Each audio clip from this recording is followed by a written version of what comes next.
बच्चे नमस्ते।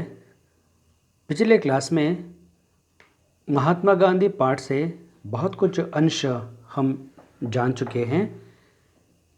एक आम आदमी महात्मा बनने में जिन गुणों के योगदान है तो उसके बारे में हम जान चुके थे।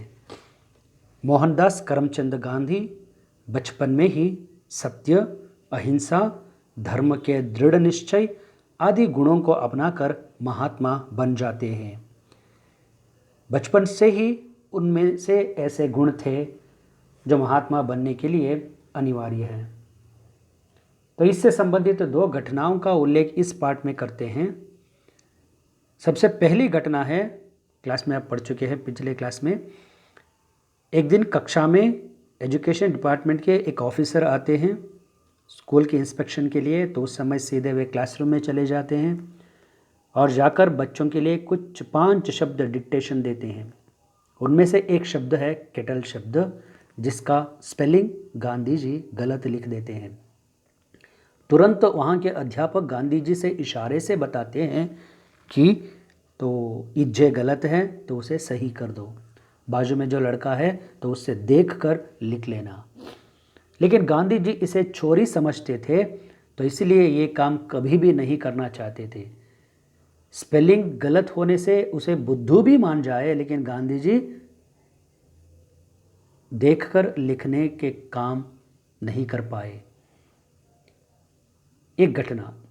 और दूसरी घटना आज हम देखेंगे जो गांधी जी के स्वभाव से परिचित हो जाते हैं इस घटना से। और इससे जाने से पहले हम देखेंगे गांधी जी के जीवन में जो प्रेरणादायी मानने वाले 2 व्यक्तियों के बारे में। सबसे पहला है श्रवण पितृभक्ति नाटक। श्रवण कुमार, आप जानते हैं श्रवण कुमार के बारे में। अपने बूढ़े माँ बाप को लेकर तीर्थ यात्रा कराता है और माता पिता की सेवा करता है। तो और इनकी सेवा सबके लिए प्रेरणादायी है। बूढ़े माँ बाप को अपने कंधे पर उठाकर वो पूर्ण तीर्थ यात्रा घुमाते हैं और माँ बाप के पुण्य कमाने में भागीदारी बन जाता है। इस नाटक को देखकर महात्मा गांधी जी के मन में वही भाव पैदा हुआ कि मैं भी श्रवण कुमार जैसे माता पिता की सेवा करनी चाहिए, विशेष तौर पर उनके बुढ़ापे में। जब वे बुजुर्ग बन जाते हैं तो उस समय हम उनकी सेवा करनी है। तो गांधी जी इससे प्रेरित हो जाते हैं। और दूसरा पार्ट है, दूसरा नाटक है गांधी जी को प्रभावित करने वाला है, वो राजा हरिश्चंद्र। सत्य हरिश्चंद्र जिसे हम कहते हैं, सत्यवादी हरिश्चंद्र, तो आप उनसे बहुत परिचित हैं। तो हरिश्चंद्र के गुरु तो बहुत कष्ट देते हैं उसे एक ही एक झूठ बोलने के लिए, लेकिन हरिश्चंद्र कभी भी झूठ नहीं बोलता है, सत्य मार्ग पर चलता है। कितने भी कष्ट क्यों ना आए, लेकिन वह कभी भी झूठ नहीं बोलना चाहता है। तो इसके लिए वह अपने राजपाट भी खो देता है और अपने पत्नी पुत्र, आखिर वह अपने आप को वह बेच देता है, किसी के गुलाम बनकर वह काम करता है, लेकिन सत्य मार्ग पर चलना चाहता है, कभी भी झूठ नहीं बोलता है। तो इस नाटक को देखकर गांधी जी बहुत प्रभावित हो जाते हैं और उसी समय सोचते हैं कि मैं भी ऐसे ही रहूँगा, किसी भी हालत में कितना भी कष्ट क्यों ना आए, मैं झूठ नहीं बोलूँगा। और साथ ही साथ सब लोगों को यही कहते हैं, हर व्यक्ति तो इसी मार्ग पर चलना चाहिए, जितने भी कष्ट क्यों ना आए, लेकिन हमें झूठ नहीं बोलना चाहिए। देखिए, श्रवण पितृभक्ति नाटक पढ़कर उन्होंने निश्चय किया कि मुझे भी श्रवण कुमार जैसा बनना चाहिए। हरिश्चंद्र नाटक देखकर उन्होंने सोचा कि हर एक को हरिश्चंद्र की तरह संकट सहकर भी सच्चाई का पालन करना चाहिए। उनका यह निश्चय दृढ़ निश्चय हुआ। बचपन के उस सत्य प्रेम ने ही आगे उन्हें सत्य तपस्वी बनाया। बचपन में जिन गुणों को हम अपनाते हैं, वही गुण हमारे भविष्य को सुंदर बना देते हैं। गांधी जी के बचपन में ये गुण थे, सत्य के मार्ग पर चलना, माता पिता की सेवा करना, चोरी नहीं करना, झूठ नहीं बोलना। यही गुण आगे बढ़कर एक मोहनदास करमचंद को महात्मा गांधी बना देते हैं। अगले और एक घटना का उल्लेख करते हैं और देखिए इस घटना में क्या है। और एक घटना है, गांधी जी के भाई ने 25 रुपया खर्च लिया था। भाई के हाथ के सोने के खड़े से 1 तोला सोना काटकर कर्ज चुकाया गया। गांधी को इस चोरी के काम से बहुत दुख हुआ। उन्होंने निश्चय किया कि भविष्य में कभी भी चोरी नहीं करूंगा। पिता से माफ़ी मांगने की बात सोची, पर पिता के सामने जाने की हिम्मत न हुई। सारी घटना पत्र में लिखकर गांधी ने पिता से सज़ा मांगी। पत्र पढ़कर पिता की आंखें भर आई। गांधी जी ने हमेशा के लिए चोरी की आदत छोड़ दी। पिता के आंसू देखकर गांधी को विश्वास हो गया कि पिता ने मुझे क्षमा कर दिया है। देखिए इस घटना, गांधी जी के भाई किसी से उधार लिए थे, कर्ज लोन उधार लिए थे, वे समय पर चुका नहीं पाए। तो उस समय गांधी जी के मन में एक ख्याल आया कि इनके हाथों में एक सोने के खड़े थे, जैसे कंगन जैसे मतलब होते हैं, उस खड़े से 1 तोला मतलब एक क्वांटिटी सोना निकाल कर उसे बेच कर तो कर्ज चुकाते हैं। लेकिन सोना निकालते वक्त उनके घर वालों किसी को नहीं बताते हैं। कर्ज चुकाने के बाद गांधी जी को ऐसा लगा कि मैंने गलत किया है।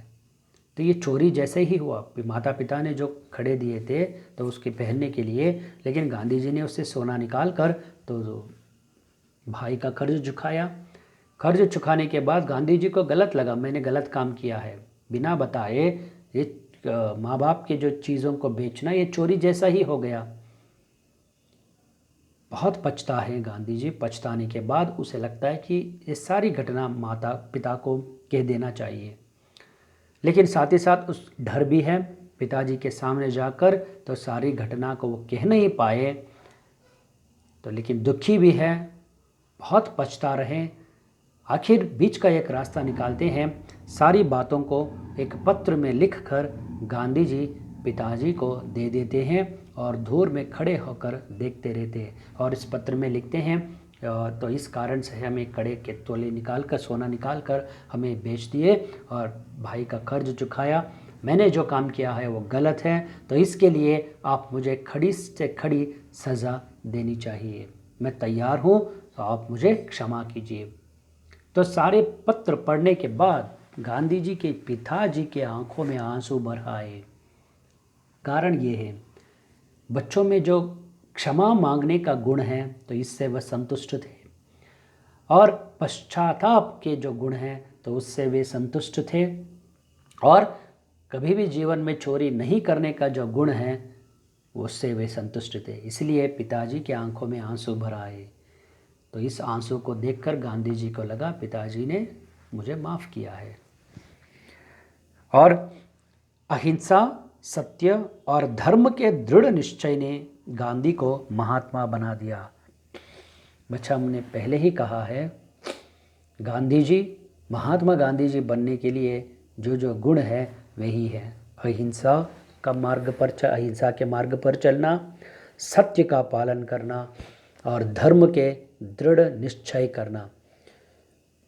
परिस्थिति कितना भी कठिन क्यों न हो, कभी भी अपने मार्ग से विचलित नहीं होना, इनसे मुख नहीं मोड़ना, यही गुण गांधी जी को महात्मा बना देते हैं।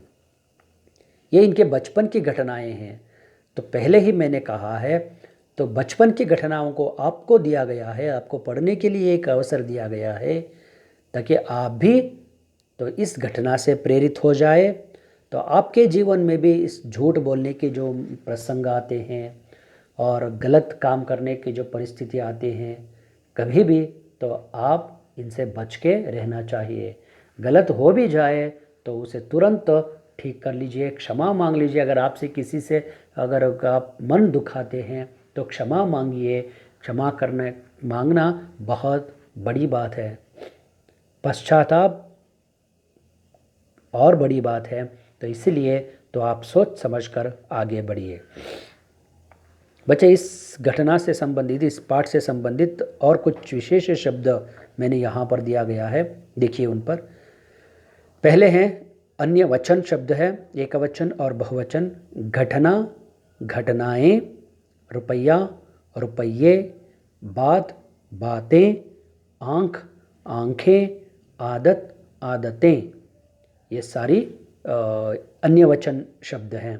और कुछ विलोम शब्द भी है, देखिए, निश्चय, अनिश्चय, दुख, सुख, विश्वास, अविश्वास। और कुछ शब्द आपको मिल सकते हैं पट्टी में, तो उसे ढूंढकर आप लिखिए। और इसके साथ अन्य लिंग शब्द के तरफ हम ध्यान देंगे। देखिए यहाँ पर एक विशेष शब्द मैंने लिखा है भाई। आमतौर पर आप लिखते हैं भाई शब्द का अन्य लिंग रूप बहन है, भाई बहन। अन्य शब्दों की तरफ थोड़ा सा ध्यान देंगे, जैसे कि राजा शब्द है तो उसके लिए रानी लिखते हैं। माता शब्द के लिए अन्य लिंग पिता लिखते हैं। गुरु शब्द का अन्य लिंग रूप गुरुआइन लिखते हैं।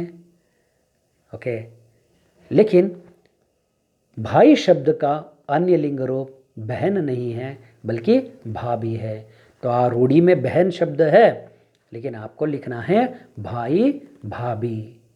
भाई का अन्य लिंग रूप भाभी है और पिता इसका अन्य लिंग रूप माता है। इसके अलावा और कुछ भी शब्द आपके पट्टी में हैं तो उसे आप ढूंढकर लिखिए।